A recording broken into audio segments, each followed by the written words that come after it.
अस्सलाम वालेकुम, मैं हूँ फराइज़ साक। इनबॉक्स में मुझसे काफ़ी ये सवाल पूछा जा रहा है, स्पेशली साइकोलॉजी के जो स्टूडेंट्स हैं या जो लोग इस फील्ड में इंटरेस्टेड हैं। मुख्तलिफ इब्हाम पाए जाते हैं कि कितनी फील्ड्स हैं जो कि मेंटल हेल्थ से रिलेटेड है और उनकी क्या एरिया ऑफ स्पेशलाइजेशन है और हम किस तरह से उनको परस्यू कैसे कर सकते हैं मुख्तलिफ डिग्रीज़ को या कैरियर्स को। तो उस हवाले से मैं आपको आज थोड़ी सी ब्रीफिंग दूंगी। बहुत ही इंटरमिंगल होती हैं ये सारी चीज़ें, मुख्तलिफ किस्म की जो हेल्थ प्रोफेशनल्स किस तरह से डिफरेंट डिग्रीज लेकर डिफरेंट कैरियर ओरिएंटेशन रखते हैं, ये कैसे रखते हैं। अच्छा, सबसे जो ब्रॉड डिफरेंस है ना वो आता है कि डिफरेंस क्या है साइकाइट्रिस्ट में और साइकोलॉजिस्ट में। अब भाई बहुत ज़्यादा डिफरेंस है, मतलब ऑल टुगेदर डिफरेंट फील्ड्स हैं। मेंटल हेल्थ जो है एक overall being a mental health professional एक बहुत ही ब्रॉड कैटेगरी है और उसके अंदर बहुत सी डिफरेंट डोमेन्स और डिफरेंट प्रोफेशंस आते हैं।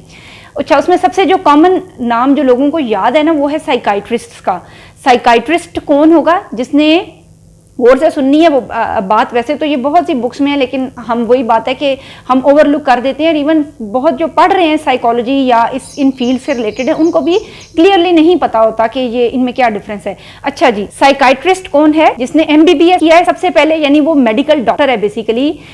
MD उसने मुकम्मल की हुई है। उसके बाद उसने स्पेशलाइजेशन की हुई है मेंटल डिसऑर्डर्स के ऊपर। जितनी भी मेंटल हेल्थ से रिलेटेड प्रॉब्लम्स हैं, स्किज़ोफ्रेनिया, मूड डिसऑर्डर, सारी चीज़ें, मतलब एक पूरा उन्होंने एक होल सेट FCPS किया हुआ होता है। वो स्पेशलाइज्ड डॉक्टर्स होते हैं मेंटल हेल्थ और साइकाइट्रिक डिसऑर्डर्स के ऊपर। तो वो बेसिकली डॉक्टर्स होते हैं।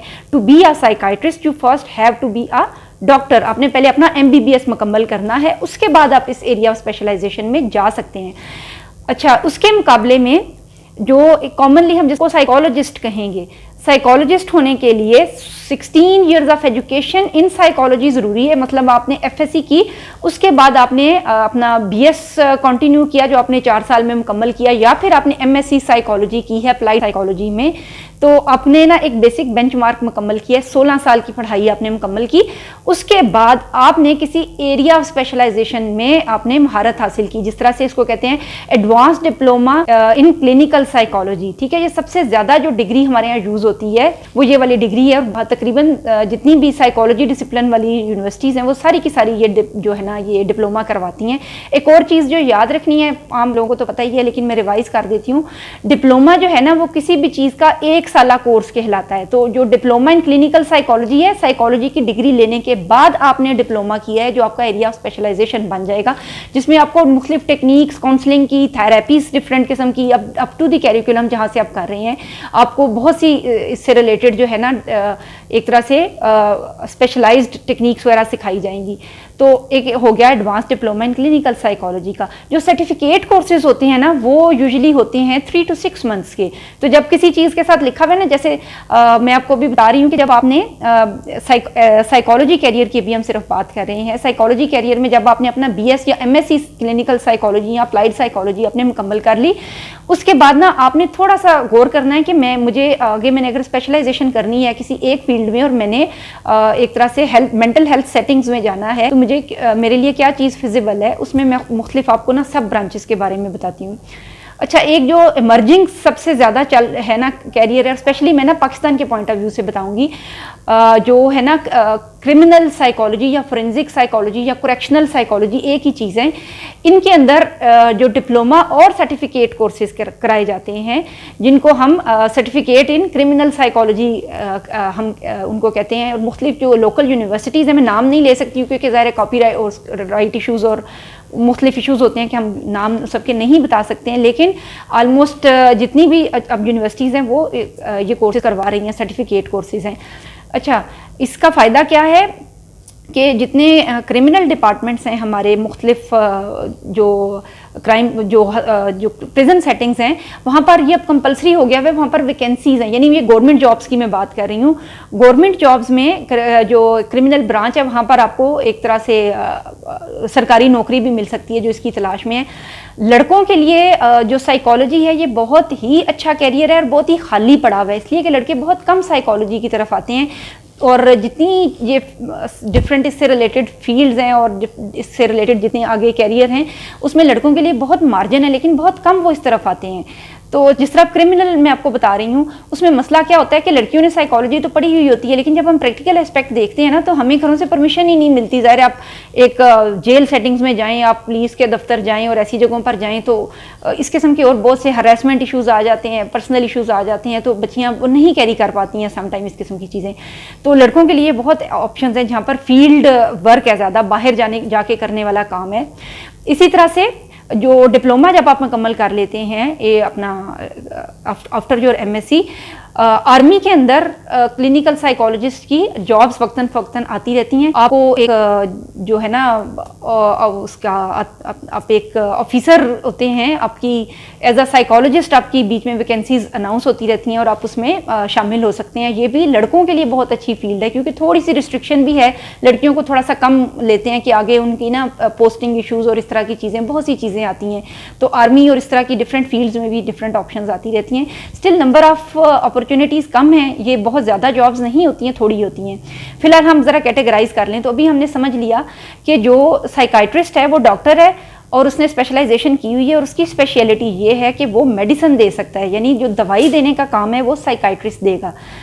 अच्छा, जो क्लिनिकल साइकोलॉजिस्ट है वो दवाई नहीं दे सकता है, ठीक है, वो मेडिकल प्रोफेशन से नहीं है, वो डॉक्टर नहीं है, वो साइकोथेरेपी दे सकता है, काउंसलिंग दे सकता है, साइको एजुकेशन प्रोवाइड कर सकता है।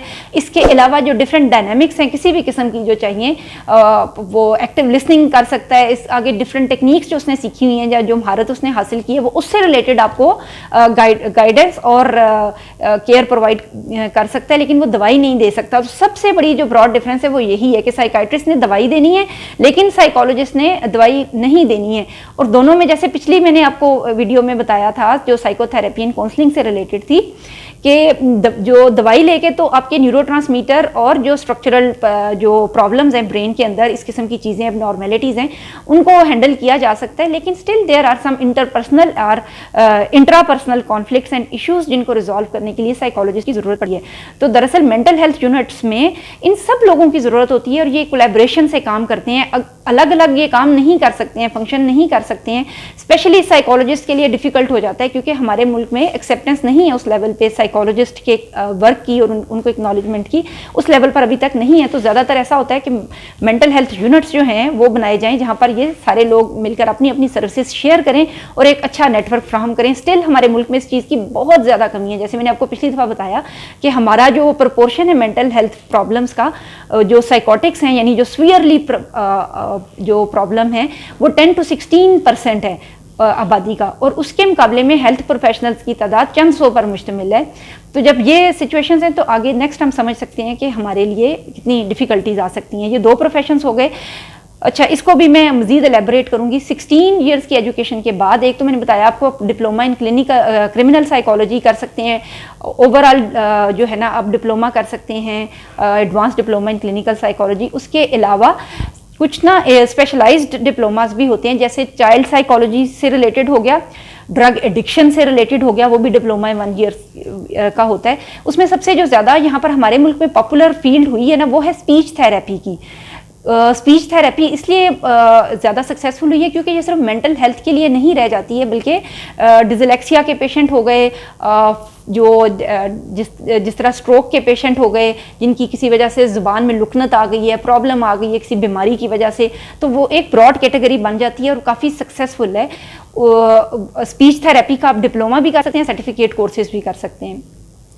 अच्छा, इसके अलावा ना स्पीच जो है ना, स्पेशल एजुकेशन अलग से एक ब्रांच है जो कि साइकोलॉजी से रिलेटेड है, जिसमें हम जो हमारे स्पेशल बच्चे हैं और उनकी स्पेशल जो नीड्स हैं, उनके हवाले से स्पेशल ट्रेनिंग प्रोवाइड की जाती है। यूजुअली ये भी 1 ईयर का डिप्लोमा कोर्स है और मुख्तलिफ यूनिवर्सिटीज़, तकरीबन 10 से ज़ायद यूनिवर्सिटीज़ हमारे मुल्क में करवा रही हैं, जितनी भी मेन स्ट्रीम यूनिवर्सिटीज़ हैं, प्राइवेट सेक्टर भी और जो गवर्नमेंट सेक्टर है, दोनों तरह से ये काम हो रहा है। अच्छा, अगली जो हम ज़रा आते हैं, ये तो हमारे ये बेसिक हो गए साइकोलॉजिस्ट और साइकाइट्रिस्ट। उसके अलावा एक ना मेंटल हेल्थ में लोग काम करते हैं, उन्हें कहते हैं साइकाइट्रिक नर्सेज। साइकाइट्रिक नर्सेज दरअसल नर्सिंग केयर का काम करती हैं, लेकिन वो लोग स्पेशलाइज होते हैं मेंटल हेल्थ के लोगों के साथ काम करने के लिए, जैसे ड्रग एडिक्शन हो गया, बाइपोलर हो गया, अल्जाइमर के पेशेंट्स हो गए, इसके अलावा एपिलेप्सी जिसको मिर्गी कहा जाता है उसके पेशेंट्स हो गए, उसके अलावा साइकोटिक या स्किज़ोफ्रेनिया के पेशेंट हो गए। तो चूँकि उनकी नीड्स डिफरेंट होती हैं और वो डॉक्टर ने तो मेडिसिन देनी है और उसको विजिट करना है और अप्रोप्रिएट ट्रीटमेंट मेथोडोलॉजी उस पर अप्लाई करनी है। तो जो साइकाइट्रिक नर्सेस होती हैं, साइकाइट्रिक नर्सेस का मेन काम होता है कि जो स्पेशली इंडोर जो फैसिलिटीज़ हैं, जब वो वहाँ पर एडमिट हुए हैं या फिर उनको घर में कोई असिस्टेंट चाहिए, तो वो स्पेशल नर्सेज होती हैं जो कि नर्सिंग कैरियर के बाद, आफ्टर परस्यूइंग दी नर्सिंग कैरियर, उन्होंने अपनी नर्सिंग की एजुकेशन मुकम्मल कर ली, उसके बाद उन्होंने स्पेशलाइजेशन की है बीइंग अ साइकाइट्रिक नर्स, तो उनके पास भी एक स्पेशलाइज्ड एरिया होता है। इसके अलावा मेंटल हेल्थ यूनिट्स में लोग काम करते हैं वो सोशल वर्कर्स होते हैं जिन्होंने सोशियोलॉजी की डिग्री ली हुई होती है या सोशल वर्क की डिग्री ली हुई होती है, और वो भी उनकी लार्ज टर्म में उनके बेनिफिट के लिए काम कर रहे होते हैं कि वो किस तरह से कौन से ऐसे काम कर सकते हैं जो साइकाइट्रिक पेशेंट्स हैं और वो माशरे का नॉर्मल फ़र्द कैसे बन सकते हैं। इस तरह ये डिफरेंट जो ब्रांचेज़ हैं ये एक दूसरे के साथ इंटरेक्ट करके ओवरऑल काम करती हैं। अच्छा, अब हम आते हैं, ये तो हमने डिफ़ाइन कर लिया कि डिफरेंट जो कैरियर ऑप्शंस हैं वो है क्या। अब हम देखते हैं कि इनका स्कोप क्या है, डिफरेंट जो हमारे पास ये ऑप्शंस हैं जो अवेलेबल हैं। साइकाइट्रिस्ट का तो हमें बिल्कुल क्लियरली नज़र आता है कि वो डॉक्टर्स होते हैं और उन्होंने मेडिसिन देनी है। हमारे मुल्क में पहले से कम है साइकाइट्री का काम हमारे मुल्क में इस टाइम समझो सब one of the top professions में है, जो डॉक्टर्स भी काम कर रहे हैं। आम जो डॉक्टर है और जो साइकाइट्रिस्ट है उनकी आमदन में और उनकी जो इकनॉमिक रिसोर्सेज हैं उनमें बहुत ज़्यादा फ़र्क है। यानी साइकाइट्रिस्ट समझें कि आप ना सोने के नोट छाप रहे हैं, ठीक है। अच्छा, उसके मुकाबले में जो साइकोलॉजिस्ट हैं उनको रिकग्निशन नहीं मिलती है, वो अलग से क्लिनिक खोल कर बैठे तो उनको काफ़ी एफर्ट करनी पड़ रही है। जो लोग काम कर रहे हैं उनकी तरह बिल्कुल आटे में नमक के बराबर है। यूजुअली उनको जो है ना एक सेटअप चाहिए होता है जिसके साथ वो मिलके काम करें। उसके अलावा ये लोग बैठे हुए हैं एडिक्शन क्लिनिक्स में, जहाँ पर ये इंसदादे मंशियात के इदारे हैं, वुमेन अब्यूज़ और प्रोटेक्शन ब्यूरो वगैरह के इदारे हैं, इस किस्म की जितनी जगह हैं, लेकिन पर्सनल सेटअप्स में बहुत कम साइकोलॉजिस्ट काम कर रहे हैं। तो as a career opportunity being a psychologist is very challenging. Reason यही है कि क्योंकि इतनी मार्जिनलाइज सोसाइटी है जहाँ पर बेसिक नीड्स पूरी नहीं होती हैं, तो कहाँ कोई इतना इन्वेस्ट करेगा कि अपनी मेंटल हेल्थ के ऊपर फोकस करे और एक साइकोलॉजिस्ट के पास सेशंस अटेंड करने जाए, एक लॉन्ग टर्म थेरेपीज़ ले और इसके ऊपर काम करे। तो एक सर्टन तबका ही है जो इसके ऊपर काम कर रहा है, आम पर्सन इस तरफ आता ही नहीं है। अच्छा, अब हम इसकी आते हैं रेमेडी के ऊपर। मैं ज़रा जल्दी इसको कंक्लूड करती हूँ। मेरे ज़हन में जो बात आई है वो ये है कि जो साइकोलॉजिस्ट के पास कैरियर अपॉर्चुनिटीज़ हैं, जैसे हम रिसर्च, टीचिंग और जो मेंटल हेल्थ है इससे रिलेटेड सारी जो डिफरेंट फील्ड्स हैं, साइकोलॉजिस्ट के लिए सबसे जो फेवरेबल चीज़ है ना, जो मैं भी परस्यू कर रही हूँ, वो यही है कि साइकोलॉजिस्ट मिल के काम करें और बड़े मेंटल हेल्थ यूनिट्स बनाएं। जैसे कुछ लोगों ने, आपके दोस्त हैं, आप लोग हैं, मिलकर आप 5-7 लोग हैं, अब मिलकर कोई अपने एरिया में मेंटल हेल्थ यूनिट बनाएं। उसमें ना आप ऐसा कर सकते हैं कि आप कोई आपके एरिया में कोई साइकाइट्रिस्ट हैं या कोई इस प्रोफेशन से रिलेटेड हैं, आप उनको हायर कर सकते हैं कि उनके विजिट्स 2 या 3 घंटे का हो जिसको आप पब्लिश कर सकते हैं। और इस तरह इसके अलावा आप जो साइकोलॉजिकल सर्विसेज हैं शुरू में थोड़ी सी फ्री भी ऐड कर सकते हैं, मार्केटिंग कर सकते हैं। अब तो बहुत काम हो रहा है, ऑनलाइन बहुत ज़्यादा काम शुरू हो गया, जब से स्पेशली ऑनलाइन एक्सेप्टेंस आती जा रही है तो ऑनलाइन आपको काम मिलना शुरू हो रहा है। तो इस तरह से हमें खुद से आगे होकर ये जो है ना इसकी अवेयरनेस भी करने की ज़रूरत है और फिर इसकी हमारे पास मार्केट भी बनेगी कि एज अ कैरियर साइकोलॉजिस्ट हम अपनी जो मार्केट बनाने में कामयाब होते हैं या नहीं होते हैं। छोटी सी ब्रीफिंग थी ये, इसके ऊपर हम मज़ीद भी बात करेंगे। फिलहाल मैं इस पर बात कंक्लूड करती हूँ। साइकोलॉजी ज़रूर पढ़ें, आपको कहीं आपकी फील्ड में आपको हेल्प नहीं करती है या कैरियर में हेल्प करे या ना करे, आपकी पर्सनल लाइफ के अंदर बहुत ही मज़ेदार और क्रिस्प किस्म की चेंजेस लेकर आती है।